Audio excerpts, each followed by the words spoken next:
İkinci Dünya Savaşı'nın sona ermesinden sonraki ilk yıllarda, Amerika Birleşik Devletleri dünyadaki tek nükleer devletiydi. ABD liderliği, Sovyetler Birliği'nin kendi bombasını yapmaktan çok uzak olduğunu varsayıyordu. Bu arada ABD, geçici üstünlüğünden en iyi şekilde yararlanmaya çalıştı. Özellikle Berlin ve Çekoslovakya gibi konularda Stalin'e baskı yapılmaya çalışıldı. Bu durumda, Sovyet lideri, Sovyetler Birliği'nin nükleer silahları olsaydı, o zaman sadece ABD'nin Sovyet devletine karşı yeni bir savaş başlatma riskini almayacağı sonucuna vardı.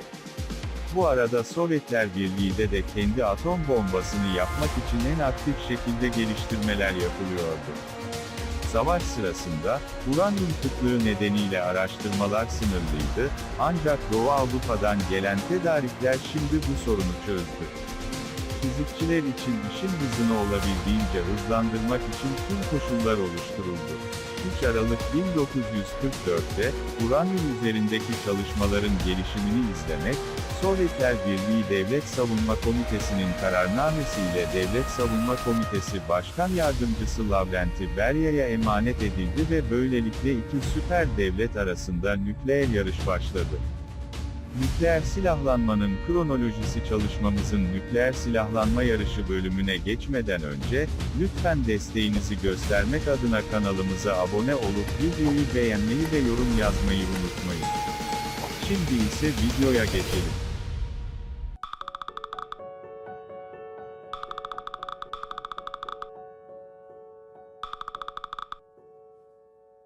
...16 Temmuz 1945'te ABD, New Mexico yakınlarındaki Alamogordo'da dünyanın ilk nükleer bombasını Trinity adlı projede patlattı.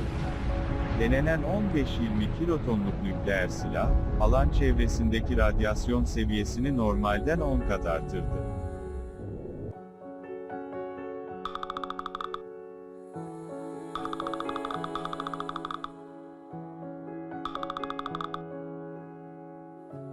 İkinci Dünya Savaşı'nda 6 Ağustos 1945'te ABD, dünyada saldırı amaçlı kullanılan ilk nükleer bomba olan Little Boy adlı bombayı Japonya'nın Hiroşima kentine attı.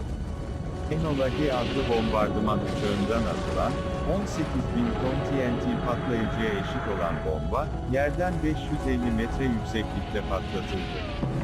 Hiroşima'ya atılan uranyum bombası, aylar içinde 140 binden fazla insanın ölümüne neden olurken, sonrasında da çok daha fazla kişi radyasyona bağlı hastalıklardan hayatını kaybetti.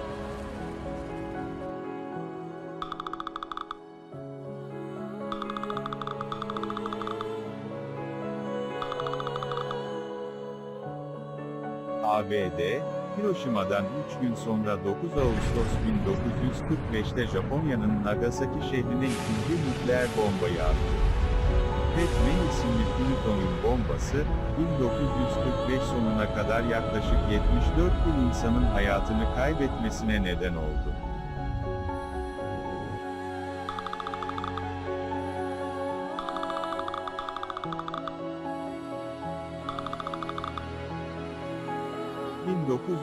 ...1946 yılının Ocak ayında Birleşmiş Milletler Genel Kurulu, nükleer silahlarla ilgili Birleşmiş Milletler Atom Enerjisi Komisyonu'nu kurarak, nükleer silahların ortadan kaldırılması çağrısında bulundu. Temmuz ayına gelindiğinde ise ABD, Pasifik kıyılarındaki Bikini Atölü'nde Crossroad Harekatı adıyla atomik silah denemelerine devam etti.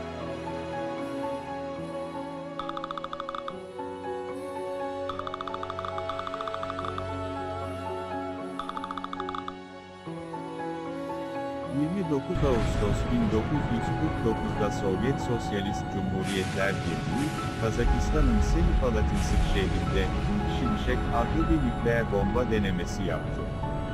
Sovyetler Birliği, nükleer silah geliştiren ve başarılı test sonucu alan ikinci ülke olarak tarihte yerini aldı.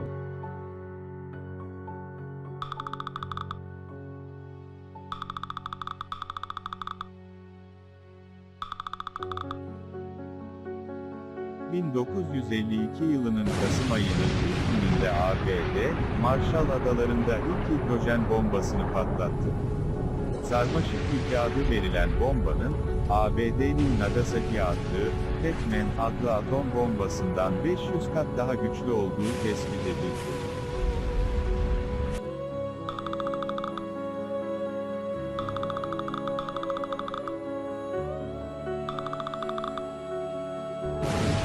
Birleşik Krallık, Batı Avustralya kıyılarındaki Montebello adalarında ilk nükleer denemesini gerçekleştirdi. Ülke ardından Güney Avustralya'daki Maralinga ve Enfields'te de birden fazla test yaptı.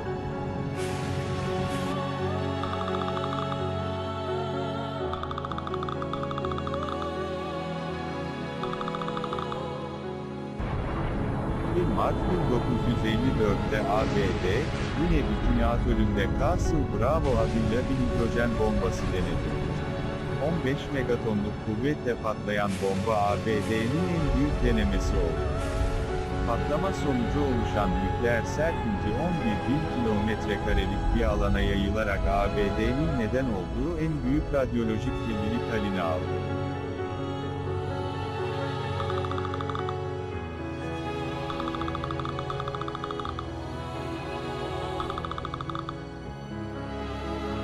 Britanyalı filozof Bertrand Russell ve Alman fizikçi Albert Einstein'ın başı çektiği bilim insanları, 9 Temmuz 1955 tarihinde nükleer savaşın tehlikeleri hakkında uyarıda bulunan ve hükümetleri barışçıl yollara davet eden bir manifesto yayımladılar.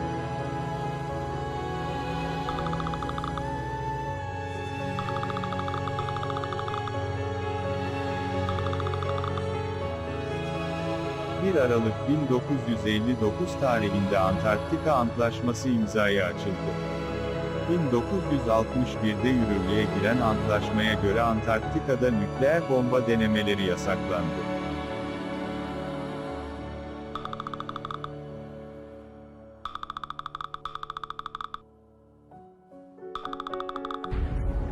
...1960 yılının 13 Şubat'ında Fransa, Sahra Çölü'nde ilk atom bombasını denemesini gerçekleştirdi. 60 ile 70 kiloton arası güce sahip olan nükleer bombadan sonra ülke, 1996'ya kadar sürecek nükleer silah testlerini Güney Pasifik'e taşıdı.